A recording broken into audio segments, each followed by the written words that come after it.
रात का वक्त, बाहर तेज बारिश और एक ऐसी सुनसान खामोशी जो सीधा हड्डियों तक पहुंचती है। आज हम जिस इंसिडेंट का एक्सप्लेनर आपके सामने रख रहे हैं ना, वो इसलिए डरावना नहीं है कि उसमें किसी भूत प्रेत का जिक्र है। बिल्कुल नहीं।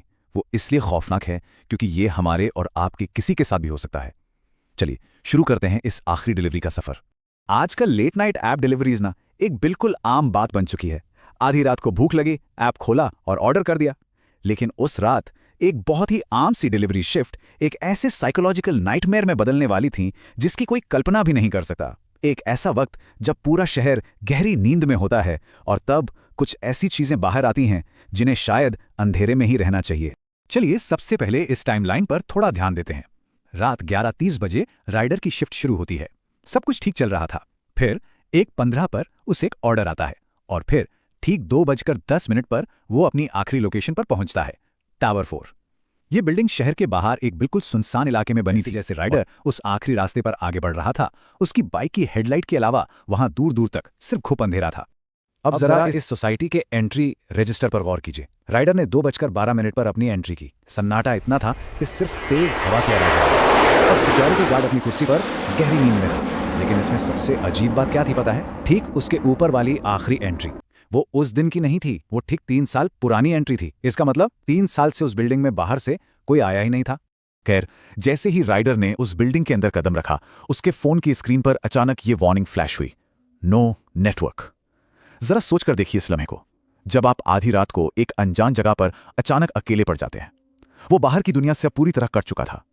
अब सिर्फ उसके फोन की फ्लैशलाइट ही उसका अकेला सहारा थी और हर तरफ बस एक चुभने वाला सन्नाटा। तभी न जाने कैसे कस्टमर का एक ऑफलाइन मैसेज स्क्रीन पर पॉपअप होता है। लिखा था, भैया लिफ्ट खराब है, सीढ़ियों से 14th फ्लोर आ जाओ। एक बिल्कुल डेडपैन रूखा सा मैसेज।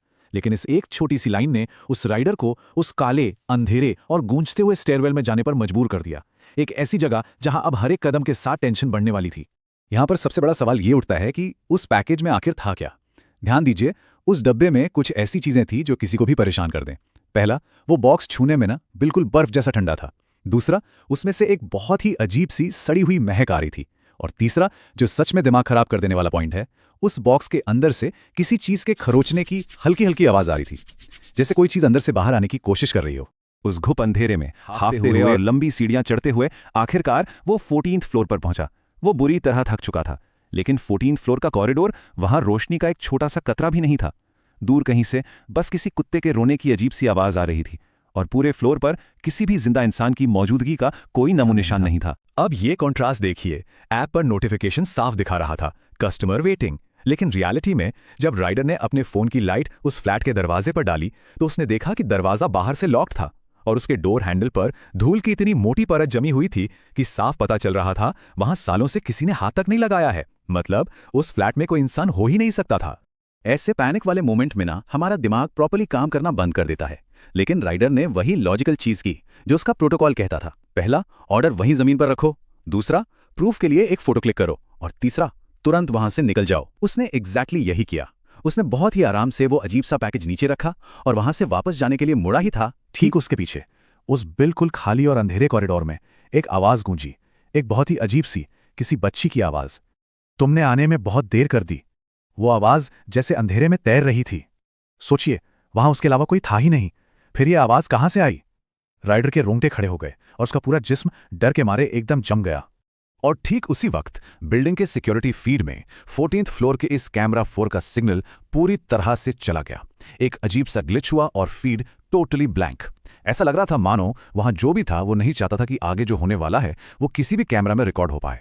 घबराहट में पीछे हटते हुए राइडर का पैर उस पैकेज पर पड़ा और वो डब्बा फट गया। और उस डब्बे के अंदर ना कोई खाना नहीं था। उसके अंदर थी एक बहुत ही पुरानी विंटेज सी डॉल। उस डॉल के चेहरे पर एक ऐसी अननेचुरल और डरावनी मुस्कान थी जो किसी को भी अंदर तक हिला दे। साइकोलॉजी में हम इसे पेडियोफोबिया कहते हैं, यानी डॉल्स का इरेशनल फियर। लेकिन यहां ये डर सिर्फ उसके दिमाग का खेल नहीं था। वो डर ठीक उसके सामने जमीन पर गिरा हुआ था। एस्केलेशन टाइमलाइन पर गौर कीजिए कि हालात कितनी तेजी से बिगड़े। 2:25 पर उसने पैकेज ड्रॉप किया। ठीक 1 मिनट बाद 2:26 पर उसने वो विस्पर सुनी और ठीक 2:27 पर उस राइडर ने क्लियर देखा कि जमीन पर पड़ी उस डॉल की कांच की आंखें आहिस्ता से घूमी और सीधा उसकी तरफ देखने लगी।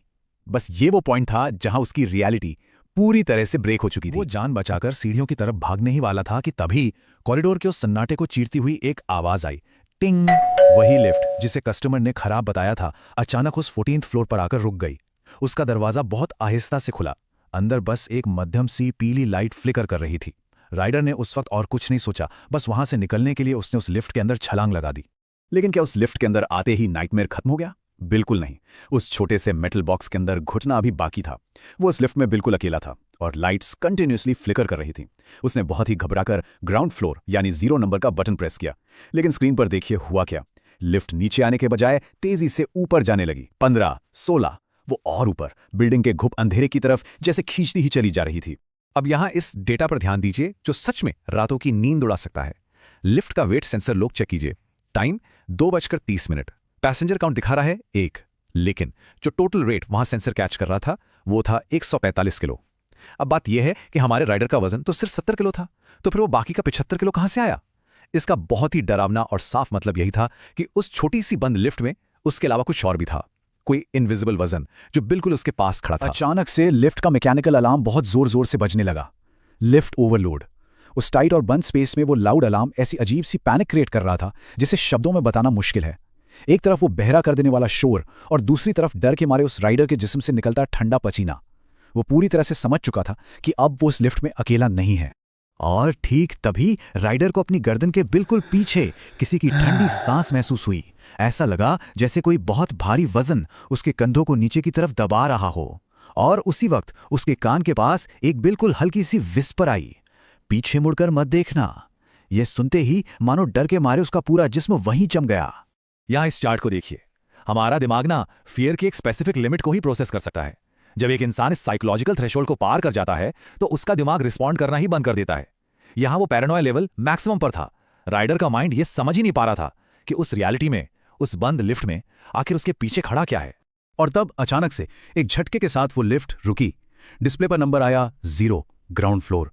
दरवाजे आहिस्ता से खुले और सामने वो बिल्कुल शांत और खाली लॉबी थी। राइडर अपनी पूरी जान लगाकर गिरता पड़ता उस लिफ्ट से बाहर निकला। बिना एक भी सेकंड गवाए और बिना गलती से भी पीछे मुड़े वो सीधा मेन एग्जिट की तरफ भागा। लेकिन क्या आपको लगता है कहानी यहीं खत्म हो गई? उस रात का सबसे चिलिंग हिस्सा तो आना अभी बाकी था। इस कंपैरिजन को देखिए। एक तरफ वो डरावनी डॉल थी जो उसने 14th फ्लोर पर पैकेज में छोड़ दी थी, और दूसरी तरफ जब वो भागकर नीचे अपनी बाइक के पास पहुंचा तो उसने देखा कि ठीक वही डॉल उसकी बाइक की सीट पर आराम से बैठी हुई उसे ही घूर रही थी। वो राइडर उस बंद लिफ्ट से तो जिंदा बच निकला था, पर उस आखिरी डिलीवरी में आखिर जो कुछ भी था ना, वो उससे पहले ही नीचे पहुंच चुका था। आज भी उस रात के सवाल वैसे के वैसे ही हैं। इस एक्सप्लेनर को हम यहीं खत्म करते हैं, लेकिन उससे पहले जरा एक बात सोचिए। अगर उस रात, उस घुप अंधेरे में और उस आइसोलेशन से भरी लिफ्ट में आप होते तो क्या होता? ये रात और ये दुनिया सच में बहुत अजीब है। आगे से जब भी लेट नाइट आपके घर की डोरबेल बजे या अकेले किसी अंधेरे रास्ते से गुजरना पड़े तो बस एक बात याद रखिएगा, जरूरी नहीं कि हर बार अंधेरे में आप अकेले हों।